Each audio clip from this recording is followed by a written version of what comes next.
Video کے بعد نواز شریف کو قید میں رکھنے کی کوئی وجہ باقی نہیں بچتی. ان کے خلاف کیسز کو نل اینڈ وائڈ قرار دے کے باعزت بری کیا جائے.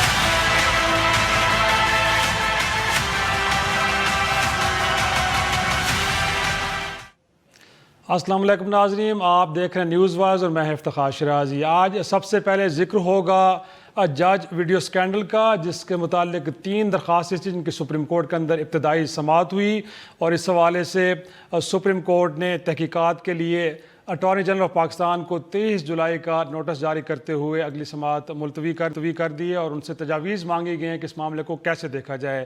آج اب اس کیس کی سماعت ہوئی تو chief justice of Pakistan Asif Saeed Khosa صاحب نے ریمارکس دیتے ہوئے یہ فرمایا ہے کہ ویڈیو لیک سکینڈل ایک غیر معمولی واقعہ ہے جسے عدلیہ کے کردار پہ سوال اٹھے ہیں اور اسے ہرگز نظر انداز نہیں کیا جا سکتا. لیکن ساتھ انہوں نے یہ بھی واضح کیا کہ سپریم کورٹ کسی کے کہنے پر از خود نوٹس نہیں لے گی. اگر ایسا ہوتا تو پھر اسے از خود نوٹس نہیں کہا جا سکتا. انہوں نے یہ بھی فرمایا آج کہ انصاف کی فراہمی پر جب انگلیاں اٹھیں تو لوگوں کا عدالتوں پر سے اعتماد اٹھ جاتا ہے. دیکھنا یہ ہے کہ عدالت اس معاملے میں کس حد تک جا سکتی ہے. انہوں نے یہ بھی فرمایا کہ سپریم کورٹ کا کوئی بھی فیصلہ، یہ بھی دیکھنا ہوگا کہ سپریم کورٹ کا کوئی بھی فیصلہ العزیزیہ کیس کے حوالے سے جو احتساب عدالت کا فیصلہ اس پہ اثر انداز تو نہیں ہوگا.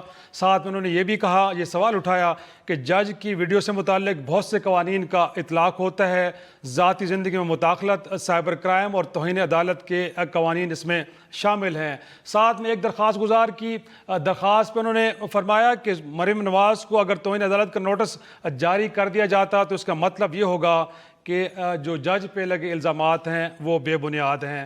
اب اٹارنی جنرل آف پاکستان 23 جولائی کو ان تمام سوالوں کو لے کے اپنی تجاویز، اپنا جواب سپریم کورٹ میں جمع کرائیں گے. اب دیکھنا یہ ہے کہ اس کے بعد آگے معاملات کیسے بڑھتے ہیں. اس حوالے سے گفتگو کرتے ہیں اور ہمارے ساتھ موجود ہیں 2 سینئر قانون دان. لاہور سے میں ویڈیو لنک پہ جوائن کیا ہے بیرسٹر سلمان اکرم راجہ صاحب نے، بہت شکریہ سر آپ کا. اور اسلام آباد میں ویڈیو لنک پہ ہمارے ساتھ موجود ہیں بیرسٹر وسیم سجاد صاحب. سب سے پہلے سلمان صاحب میں آپ ہی کی طرف آؤں گا. انفیکٹ آج کم از کم عدالت نے یہ تو واضح کر دیا کہ کسی کے کہنے پہ عدالتیں از خود نوٹس نہیں لے سکتی. تو آپ کے خیال میں کیا لگتا ہے کہ یہ کر کے عدالت نے ایک طرح سے کوئی ریسٹرینٹ دکھایا ہے اور یہ بڑا ایک اچھا اقدام ہے؟ دیکھیں ابھی تو معاملہ چل رہا ہے اور ظاہر ہے از خود نوٹس کا تو مطلب ہی یہ ہے کہ عدالت خود سمجھے کہ کوئی ایسا معاملہ ہے جس میں بنیادی حقوق کا ایک عنصر ہے، مفاد عامہ کا عنصر ہے، اور اس معاملے کو سپریم کورٹ میں دیکھنا چاہیے. تو چیف جسٹس صاحب کی دیکھیں جو آبزرویشنز ہوتی ہیں دوران سماعت، ان سے بہت زیادہ کوئی نتیجے اخذ نہیں کرنے چاہیے. انہوں نے صرف یہ کہا کہ یہ ہم آپ کے کہنے پہ تو شاید نہ کریں یا کریں، ابھی بات آگے بڑھے گی 30 جولائی کو.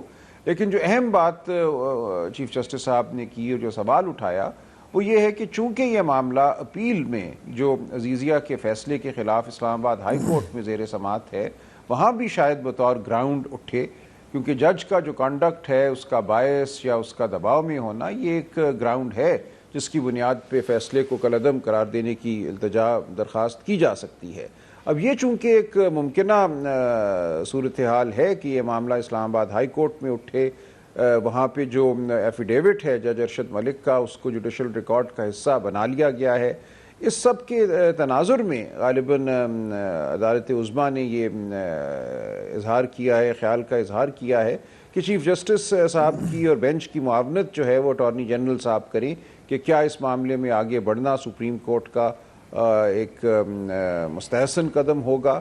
ظاہر طاقت تو ہے سپریم کورٹ کو، لیکن سپریم کورٹ نے یہ دیکھنا ہے کہ کیا اس طاقت کا استعمال ان حالات میں کیا جائے یا نہ کیا جائے. صحیح. وسیم سجاد صاحب، جیسے کہ سلمان صاحب بھی فرما رہے تھے کہ معاملہ اب ہائی کورٹ میں بھی زیر سماعت ہے، تو اس وقت سپریم کورٹ کے لیے کتنا مشکل فیصلہ ہوگا کہ کوئی ایک ججمنٹ دی جائے کہ جو بہرحال اسلام آباد ہائی کورٹ کے اندر جو نواز شریف صاحب کی جو اپیلیں زیر سماعت ہیں ان کے اوپر اس کا کوئی اثر نہ پڑے. تو آپ کے خیال میں کتنا مشکل ہوگا یہ اعلیٰ عدلیہ کے لیے اس حوالے سے کوئی فیصلہ دینا؟ دیکھیں مشکل تو نہیں ہوتا، لیکن ایک اصول کی بات ہوتی ہے کہ ایک ماتحت عدالت یعنی ہائی کورٹ جو ہے وہ سپریم کورٹ کے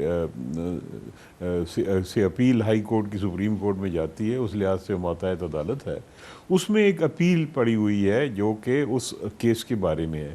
اگر سپریم کورٹ کوئی بھی آبزرویشن دیتی ہے، کوئی حکم جاری کرتی ہے، اس کا اثر ضرور پڑے گا اپیل پہ۔ لہذا سپریم کورٹ نے ابھی یہ ایک آبزرویشن دی ہے کہ ان حالات میں کیا مناسب ہوگا۔ ابھی تک انہوں نے فیصلہ کوئی نہیں کیا، اور انہوں نے اٹارنی جنرل سے تجاویز مانگی ہیں کہ اس پس منظر میں جبکہ ایک جج صاحب کے خلاف کچھ باتیں آئی ہیں، ان کا ایک اپنا ایفیڈیوٹ ہے جس میں انہوں نے کچھ باتوں کا اعتراف کیا ہے کہ اس طرح کے واقعات ہوئے ہیں، اور پھر یہ ہے کہ یہ معاملہ اب اپیل میں ہو سکتا ہے کہ یہ جو ویڈیو تھی اس کو باقاعدہ اپیل کا حصہ بنایا جائے، اور یہ کہا جائے کہ جی اس ویڈیو کے بعد یہ ججمنٹ جو ہے یہ بائسڈ ہے، متعصب ہے، لہذا اس کو سیٹیسفائیڈ کیا جائے۔ تو یہ تمام باتیں جو ہیں یہ ہائی کورٹ کے سامنے آئیں گی۔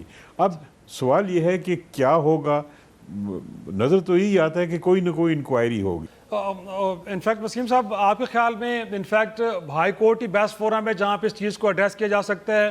اور پھر ساتھ میں جو ایک نقطہ اور بھی چیف جسٹس سامنے اٹھایا ہے کہ کو ذاتی زندگی کے اندر مداخلت، پھر سائبر کرائم اور توہین عدالت کا جو قانون کا بھی ذکر کیا انہوں نے، تو جو اس وقت کلیمنٹ ہے نون لیگ، ان کا خیال یہ ہے کہ شاید انہوں نے اپنی ضمیر کی آواز پہ اس بات کا اظہار کیا کہ دباؤ کے تحت انہوں نے فیصلہ دیا، بٹ چیزیں اگر ادروائز ثابت ہوتی ہیں تو نون لیگ کے لیے کتنی بڑی مشکل پیدا ہو سکتی ہے؟ سر دیکھیں جی، بات یہ ہے کہ یہ زیادہ مناسب لگتا ہے، اب فیصلہ تو سپریم کورٹ نے کرنا ہے، لیکن زیادہ مناسب لگتا ہے کہ ہائی کورٹ کے پاس یہ معاملہ ہے، یہ نکات وہاں اٹھائے جائیں گے۔ ہائی کورٹ کو تمام اختیارات ہیں کہ وہ انکوائری بھی کر سکتے ہیں، کمیشن بھی بنا سکتے ہیں، وہ جو جج صاحب ہیں ان کا بیان بھی ریکارڈ کر سکتے ہیں، جو ویڈیو ہے اس کا فورینزک انالیسس بھی ہو سکتا ہے۔ یہ تمام چیزیں جو ہیں وہ ہائی کورٹ کر سکتی ہے۔ اس کے نتائج کیا ہوں گے؟ نتائج تو تب سامنے آئیں گے جبکہ کوئی چیز ایک سامنے آئے گی کہ یہ کیا ہوا، دراصل حقائق کیا ہیں۔ جب حقائق سامنے آئیں گے تو اس کے بعد ہم نتیجہ اخذ کریں گے کہ اس کا اثرات سیاسی طور پہ کیا ہوں گے۔ فی الحال تو میرا خیال میں اس کو اسی پہ چھوڑ دینا چاہیے کہ ہائی کورٹ کے پاس معاملہ ہے، وہ اس کو انکوائری کریں گے، اس کو دیکھیں گے، ایک نتیجے پہ پہنچیں گے، اس کا فیصلے پہ اثر ہوتا ہے نہیں اثر ہوتا اس کو دیکھیں گے، اس کے بعد یہ سیاسی نتائج کی بات ہوگی۔ صحیح۔ سلمان صاحب آپ طرف آؤں گا۔ انفیکٹ یہ بھی تو باہر اپنی جگہ پہ ہے، آج کی سماعت میں لگا بھی ہے کہ خود سپریم کورٹ بھی ایک مشکل کا شکار ہے کہ اگر کوئی فیصلہ کیا جاتا ہے تو وہ پھر یہ ہے کہ وہ جو لوور کورٹ کے اندر ایک اپیل چل اس کے اوپر کتنا اثر انداز ہوتا ہے، اور اگر اس معاملے کو کہیں اور ریفر کر دیا جاتا ہے تو شاید پھر عدالت کے حوالے سے یہ تاثر ابھرے کہ اس معاملے کو سیریسلی ٹیک اپ نہیں کیا گیا۔ تو آپ کے خیال میں خود سپریم کورٹ کے لیے کتنی مشکل صورتحال ہے اس وقت؟ دیکھیں، کوئی مشکل صورتحال نہیں ہے اور نہ سپریم کورٹ مشکل میں ہے۔ ایک درخواست کسی صاحب نے دائر کی ہے، اس کو انہوں نے سماعت کے لیے مقرر کر لیا ہے، اور جو مناسب فیصلہ ہوگا وہ سپریم کورٹ کرے گا۔ اس میں مشکل کی بات کوئی نہیں ہے۔ اگر سپریم کورٹ یہ بھی فیصلہ کرتا ہے، اگر ہم فرض کر لیں کہ اس معاملے کو سر دست ہائی کورٹ دیکھے، تو بعد میں تو اپیل بہرحال سپریم کورٹ کے پاس آنی ہے۔ تو ایسا نہیں ہے کہ ایسا کوئی تاثر قائم کرنا چاہیے کہ سپریم کورٹ اس معاملے کو دیکھنا نہیں چاہتی یا چھان بین یا تحقیقات نہیں چاہتی۔ اس وقت سوال صرف یہی ہے کہ مناسب کیا ہے، اور وسیم سجاد صاحب بھی اور میں بھی یہی عرض کر رہے ہیں کہ مناسب بظاہر ہمیں یہ لگتا ہے کہ چونکہ یہ معاملہ اب اپیل میں موجود ہے تو انتظار کر لیا جائے کہ اپیل میں کیا بات سامنے آتی ہے۔ گواہی اور شہادت عام طور پہ سپریم کورٹ کے لیول پہ نہیں ریکارڈ کی جاتی۔ یہ ایسا معاملہ ہے جس میں گواہی اور شہادت کی ضرورت ہوگی، تحقیقات کی ضرورت ہوگی۔ یہ تمام اختیارات ہائی کورٹ کو حاصل ہیں۔ ہائی کورٹ بسا اوقات ٹرائل کرتے بھی ہیں منعقد، لہٰذا اگر ایویڈنس وہ مزید طلب کرتے ہیں اور اس کے بعد ایک فیصلہ دے دیتے ہیں تو سپریم کورٹ ہی کے پاس معاملات کو بالآخر جانا ہے۔ تمام معاملہ ان کے پاس آئے گا اور حتمی فیصلہ سپریم کورٹ کا ہی ہوگا۔ صحیح۔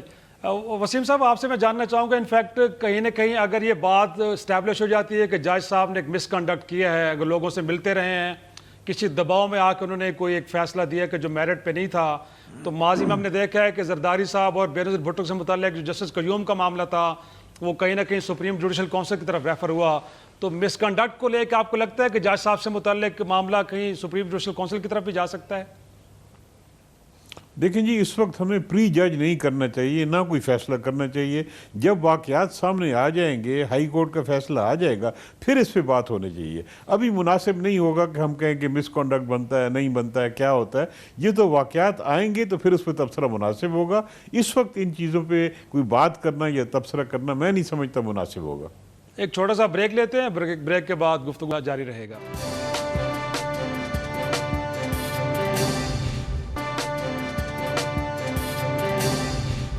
پروگرام میں ایک بار پھر خوش آمدید. سلمان اکرم راجہ صاحب، آپ کی طرف آؤں گا. انفیکٹ ایک تو جو جج ارشد ملک صاحب کا جو بیان حلفی ہے، بڑی تفصیل انہوں نے بتایا ہے کہ نون لیگ کی طرف سے ان پہ کیسے دباؤ تھا، ان کو تھریٹ کیا گیا، لالچ دیا گیا اور ان سے اپنی مرضی کا فیصلہ لینے کی کوشش کی گئی.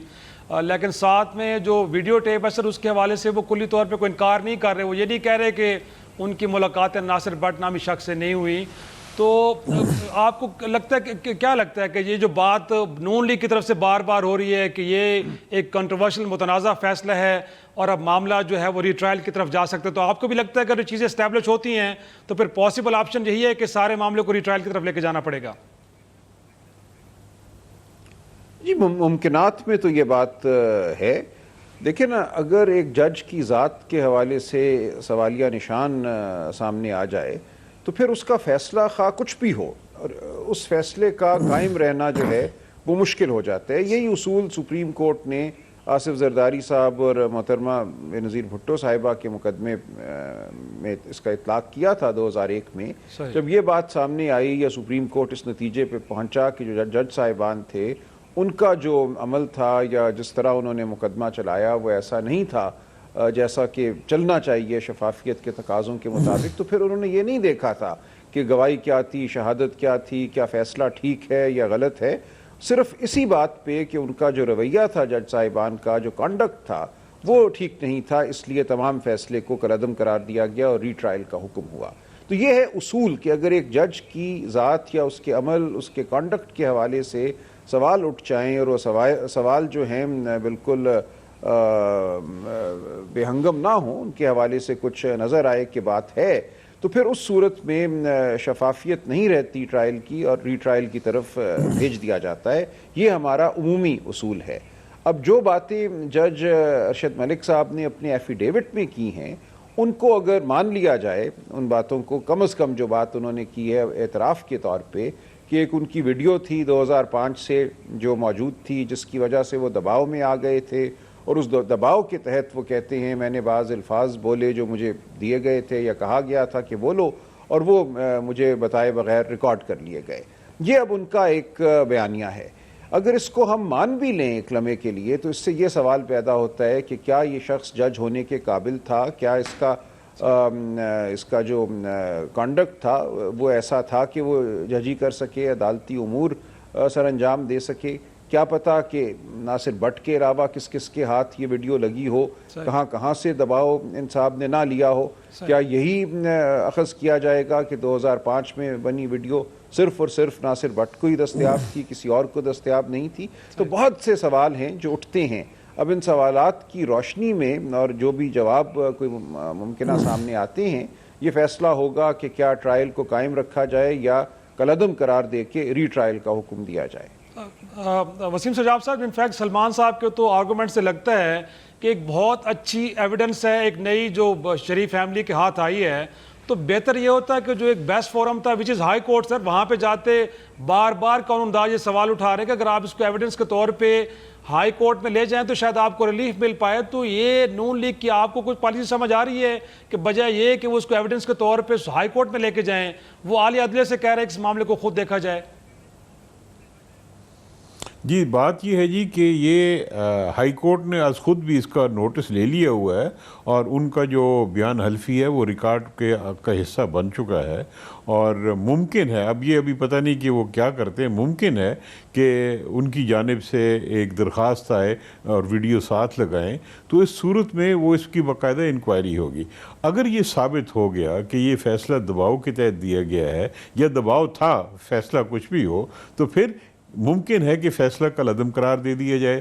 ضروری نہیں کہ فیصلہ کل عدم ہو تو ساری ٹرائل کل عدم ہو جاتی ہے. ممکنات میں سب کچھ ہوتا ہے, لیکن ہو سکتا ہے کہ کہیں کہ جی جو ایویڈنس ریکارڈ ہو گئی ہے وہ تو ہو چکی ہے, اس پہ تو کوئی کسی کو اعتراض نہیں ہے, لیکن بعد کی جو کارروائی ہے, جو فیصلہ کا مرحلہ ہوتا ہے جہاں پہ وکلاء کی بحث ہوتی ہے اور جج صاحبان سنتے ہیں اور فیصلہ کرتے ہیں, اس حد تک اس کو کر دیا جائے. لیکن یہ ساری باتیں اس وقت کیا سرائیاں ہیں. میرا خیال میں صحیح صورتحال تب واضح ہوگی جبکہ کسی انکوائری کے بعد یا کسی بحث کے بعد, ان درخواستوں کے بعد ہائی کورٹ کسی نتیجے پہ پہنچے گی. اب کچھ چیزیں اس میں جو ہیں وہ لگتا ہے کہ ایڈمیٹڈ چیزیں ہیں, یعنی کہ وہ مان رہے ہیں جج صاحب کہ ہاں میری ملاقات ہوئی تھی, لیکن وہ کہہ رہے ہیں کہ جی فیصلے کے بعد ہوئی تھی. کچھ یہ بھی مان رہے ہیں کہ جی ہاں میری ملاقات وہ ناصر بٹ سے بھی ہوئی تھی. تو یہ ساری چیزوں کو جائزہ لینا ضروری ہے, اور پھر اس کے بعد ہائی کورٹ کو ایک نتیجے پہ پہنچنا ہوگا. اور اگر ہائی کورٹ اس نتیجے پہ پہنچے کہ دباؤ تھا یا حالات ایسے تھے کہ ایک جج کے لیے صحیح فیصلہ کرنا ممکن نہیں تھا, تو ممکن ہے کہ وہ ٹرائل کو سیٹ اسائڈ کر دیں, یا وہ کہیں کہ جی جہاں تک ایویڈنس کا تعلق ہے اس حد تک تو ہم اس کو نہیں انٹرفیئر کرتے, لیکن اس کی بعد کی کارروائی جہاں فیصلہ سازی شروع ہوتی ہے اس کو ہم کل عدم قرار دیتے ہیں, دوبارہ کیا جائے اور کوئی اور جج صاحبان کرے. تو لہٰذا میرا خیال میں اس وقت زیادہ کیا سرائی شاید مشکل نہیں, انتظار کرنا پڑے گا کہ کیا واقعات سامنے آ جاتے ہیں. وہ جو تھا بے نظیر بھٹو صاحب کا کیس, اس میں واقعات تھوڑے مختلف تھے کیونکہ ساری چیز ایڈمیٹڈ تھی, ریکارڈنگ سامنے آ گئی تھی, جو بینیفٹس لیے گئے تھے, جو پاسپورٹ دیے گئے تھے, یا جو بات چیت ہوئی تھی وہ براہ راست فیصلے کے بارے میں تھی اور حکومتی عہدیدار اور جج صاحبان کے درمیان تھی. سو کچھ واقعات فرق تھے. اس کیس کے واقعات فرق ہیں, واقعات سامنے آ جائیں گے تو پھر میرے خیال میں اس پہ بات کرنا زیادہ مناسب ہوگا. بہت شکریہ.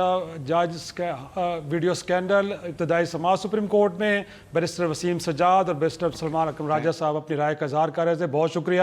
ایک چھوٹا سا بریک لیتے ہیں اور بریک کے بعد شہباز شریف فیملی پہ یہ الزام کہ جو سیلاب زدگان کے لیے برطانیہ کی طرف سے کوئی امدادی رقوم آئی تھی اس کو لے کے منی لانڈرنگ کی گئی, اور اس الزام کے خلاف شہباز شریف فیملی اب ڈیلی میل جو اخبار ہے برطانیہ کے خلاف ایک مقدمہ درج کرانا چاہ رہی ہے لندن میں ہی, اور اس حوالے سے ان کی جو قانونی ٹیم ہے وہ برطانیہ پہنچ چکی ہے. ایک چھوٹی سی بریک کے بعد ڈسکس کرتے ہیں.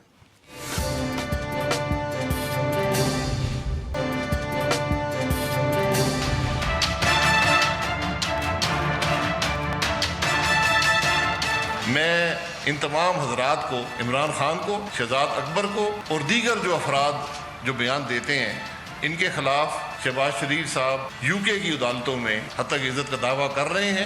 ان میں ہمت ہے, غیرت ہے, کوئی ثبوت ہے تو وہاں لے کر پیش ہوں تاکہ یہ معاملہ پاکستان کے عوام کے سامنے آ جائیں. اور میں آج آپ کو بتانا چاہتا ہوں کہ ان جھوٹوں میں کوئی ہمت نہیں ہوگی کہ ان کا کوئی خود یا کوئی شخص پیش ہو.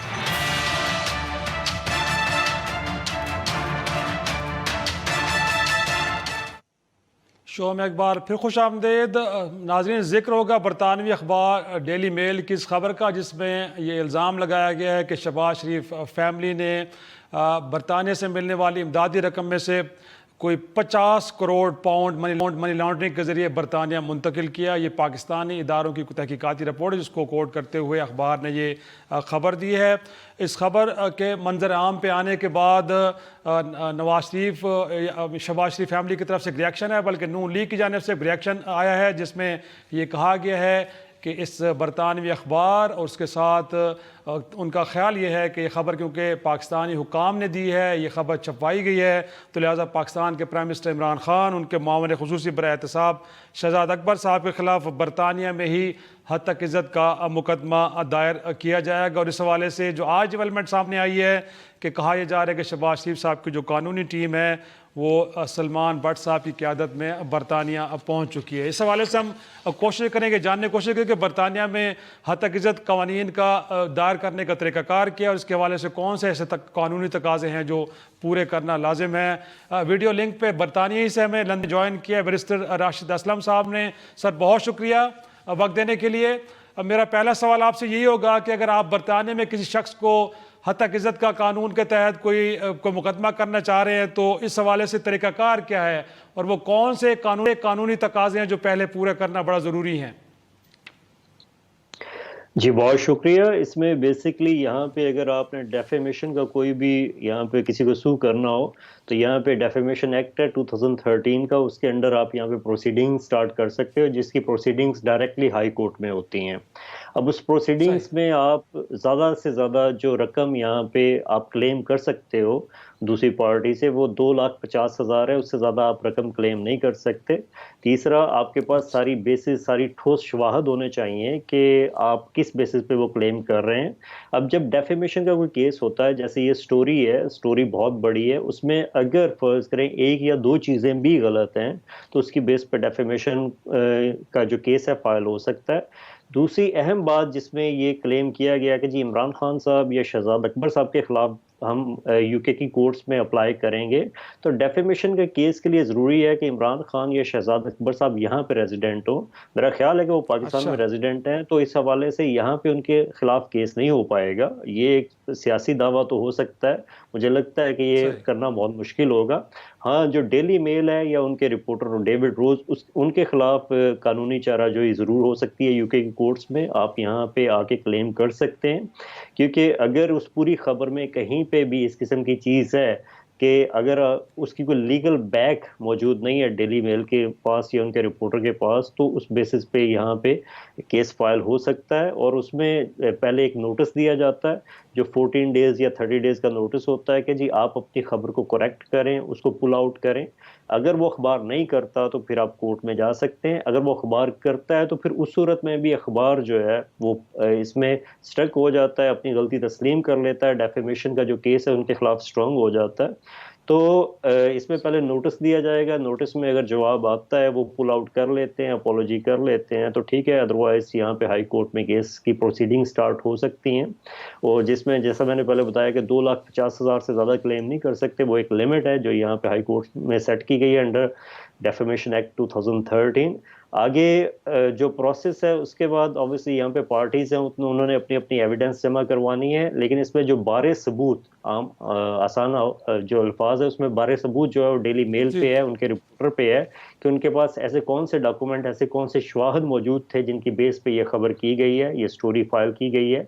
اب جہاں تک ڈیلی میل, لیکن انفیکٹ اگر دیکھا جائے تو اخبار کا رپورٹر تو اپنی سٹوری پہ سٹینڈ کر رہے ہیں. اگر دیکھا جائے تو ڈیفینس نے بھی اتنا کہا ہے کہ ان کا جو موقف ہے ادھر تاخیر سے شائع کیا گیا, گویا کہ وہاں پہ بھی لگتا یہ ہے کہ خبر میں کہیں نہ کہیں بہت تھوڑی بہت جان آپ کو لگتی ہے. تو اگر ایسا ہے تو پھر اس صورت میں پروسیڈنگ کیسے آگے بڑھیں گی؟ دیکھیں اس میں جیسے سٹوری ہے اس کے بعد DFID کا, ڈپارٹمنٹ فار انٹرنیشنل ڈیولپمنٹ کا جو رسپانس آیا جس میں انہوں نے ریبرٹ کیا پوری سٹوری کو, وہ ایک بڑی اہم چیز ہے. اس میں انہوں نے کہا کہ ہمارے جو بھی ہم پروجیکٹس کرتے ہیں اس کو ہم پراپرلی آڈٹ کرتے ہیں, آڈٹ کرنے کے بعد پیمنٹس کرتے ہیں. تو انہوں نے اپنی طرف سے تو کوئی بھی ذمہ داری قبول کرنے سے انکار کیا ہے. موسٹلی یہاں پہ یہ ہوتا ہے کہ ایسے جو ادارے ہیں جو پبلک فنڈز کو یوز کرتے ہیں پوری دنیا میں, ان کے لیے بڑا اہم ہوتا ہے کہ ان پہ کوئی ایشو ریز ہو تو وہ انویسٹیگیشن سٹارٹ کریں. اگر انہوں نے انویسٹیگیشن سٹارٹ نہیں کی تو مینس کہ ان کے پاس جو آڈٹ رپورٹس ہیں یا باقی چیزیں بہت سٹرونگ ہے جس کی بیس پہ انہوں نے ایک ریبٹل سٹیٹمنٹ ایشو کی ہے. تو اس حوالے سے میں یہ سمجھتا ہوں کہ ڈیلی میل کا جو کیس ہے وہ تھوڑا سا کمزور ہوگا. ہاں, باقی اس میں جو ایلیمنٹ ہیں اس کے بارے میں تصدیق کرنے کی ضرورت ہے. جیسے کل شہزاد اکبر صاحب نے اپنی جو پریس کانفرنس کی ہے انہوں نے بینک سٹیٹمنٹس دکھائی ہیں, کوئی انہوں نے جو دکھائے ہیں ڈاکومنٹری ایویڈنس دکھائی ہے, اس کی بیس پہ اگر کوئی ہوتا ہے ڈیلی میل جو ہے وہ اپنے ثبوت کے طور پہ اس کو یوز کر سکتا ہے. لیکن جیسا میں نے بتایا کہ اسی طرح ہے کہ اگر عمارت ہو اس میں اگر 2 ونڈوز بھی خراب ہوں تو اس کی بیس پہ آپ کیس کر سکتے ہیں. ڈیفیمیشن ایک ایشو پہ یا 2 ایشو کو ٹیک آن کر کے بھی ہو سکتا ہے. تو اگر شہباز شریف صاحب کرنا چاہتے ہیں تو یو کے کی کورٹس آبویسلی ان کو کریں گے, لیکن ان میں ان کو بھی اپروو کرنا پڑے گا کہ وہ یہاں پہ ریزیڈنٹ ہیں. تو یہ ساری چیزیں اگر آپ دیکھیں. باقی جہاں تک ڈیلی میل کا تعلق ہے اس میں صرف 1-2 باتیں ضرور کرنا چاہوں گا کہ ڈیلی میل کی جو ہسٹری ہے وہ one of the news paper ہے جن پہ بہت زیادہ ڈیفیمیشن کیسز یو کے میں ہوئے, یو کے کی کورٹس میں ہوئے, اور بہت زیادہ جو پیمنٹس جو ہیں ان کے خلاف ایوارڈ ہوئیں. ابھی ریسنٹلی یہاں پہ ایک پاکستانی فیملی تھی جو امریکہ ٹریول کر رہی تھی ڈزنی لینڈ میں، وہ بچوں کو لے کے جا رہے تھے جن کو روکا گیا ایئرپورٹ پہ، تو اس کے حوالے سے ان کی ایک کالم نگار کیٹی ہاپکن ہے، انہوں نے ایک کالم لکھا، اس میں انہوں نے کہا کہ جی ان کے ایکسٹریمسٹ لنکس تھے، تو جس کی بیس پہ انہوں نے ڈیلی میل کو سو کیا یہاں پہ ہائی کورٹ میں، جس پہ جو پاکستانی فیملی تھی، مسلم فیملی ہے، ان کو 1,50,000 کی پیمنٹ ایوارڈ ہوئی ڈیلی میل کے خلاف۔ تو اس طرح ابھی ریسنٹلی لیڈی ڈیانا جو تھی، ان کے بھائی جو تھے، ان کو بھی کوئی پیمنٹ جو ہے وہ ایوارڈ ہوئی ہے ہائی کورٹ کی طرف سے، اور بھی بہت سارے کیسز ہیں جس میں ڈیلی میل جو ہے انہوں نے پے آؤٹ کیا، پل آؤٹ کی ہیں سٹوریز بہت ساری اپنی۔ تو اس حوالے سے سن یا ڈیلی میل کا جو کریڈیبلٹی ہے وہ ایک ایشو ہے یہاں پہ یو کے میں۔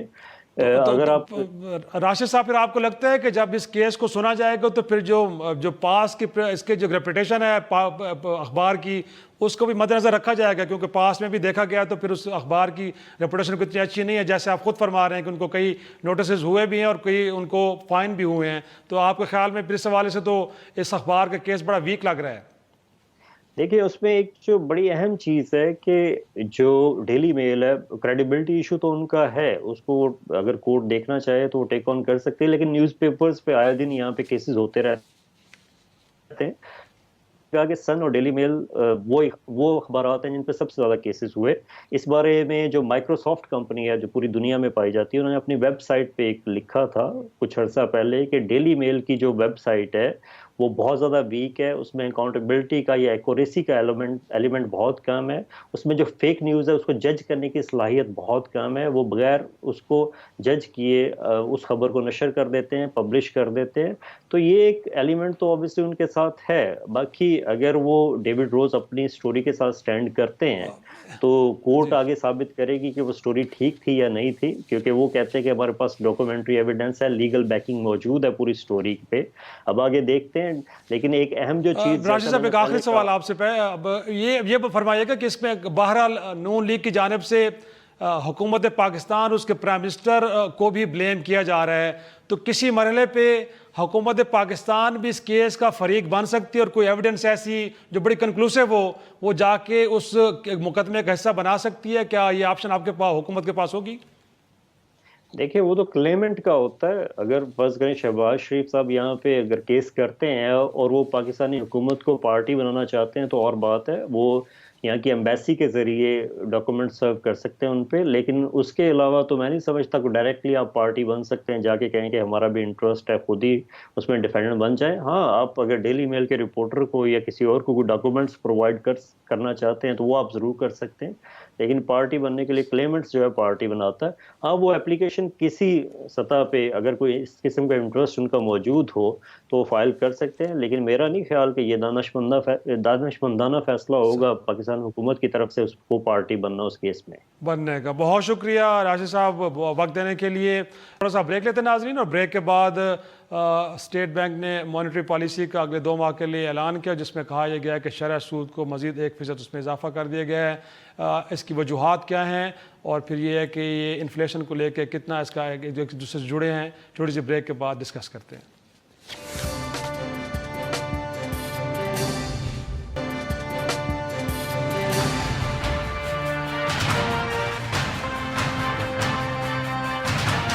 ہم 100 بیسس پوائنٹ شرح سود بڑھائیں گے۔ اس میں ہم نے کچھ فیکٹرز وہ دیکھے ہیں جو انفلیشن کو ایڈ کر رہے ہیں، جس سے انفلیشن بڑھنے کے امکانات ہیں۔ 11 to 12% is our forecast for average inflation for this fiscal year۔ جو پہلے ہمارا ایسٹیمیٹ تھا اس سے یہ تھوڑی سی زیادہ ہے، اس لیے یہ بنیادی وجہ ہے کہ جو ہم نے شرح سود کو تھوڑا سا بڑھا دیا ہے۔